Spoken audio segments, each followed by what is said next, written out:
స్వస్థతావరము, విడుదల వరము, దయ్యాలను వెళ్ళగొట్టే వరము ఇవేమీ లేవని నవ్వుతున్నారు. చాలామంది సేవకులు నవ్వుతున్నారు. ఈ మత్తయి సువార్తలో ఆయన చెప్తున్నాడు, ఆయన మాట వలన దయ్యాలను వెళ్ళగొట్టి స్వస్థపరిచారంట. అంటే ఇప్పుడు రోగాలు దయ్యాల ద్వారానే వచ్చాయి.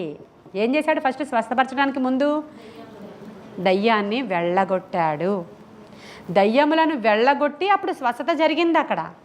అప్పుడు ఈ మత్తయి ఏమని రాస్తున్నాడంటే, రాసేటప్పుడు యెషయా ప్రవచించినట్లు ఆయన మన బలహీనతలను వహించుకొని మన రోగములను భరించెనని యెషయా ద్వారా చెప్పబడినది నెరవేరెను. చూసారా? ఇప్పుడు ఆనాడు, ఈనాడు, ఏనాడు వాగ్దానము చేసినవాడు నమ్మదగినవాడు. ఆనాడు చేసిన యెషయా ప్రవచనము ఈనాడు నెరవేర్చబడుతూనే ఉంది. స్వస్థత మన హక్కు. దైవిక స్వస్థత దేవుడిస్తాడు. అతడు పొందిన దెబ్బల చేత మనము స్వస్థత పొందుకుంటాము. దైవిక స్వస్థత పొందుకోవడానికి ప్రతి ఒక్కరిని కూడా దేవుడు పిలుస్తున్నాడు. ఆయనని నమ్మాలి మనం.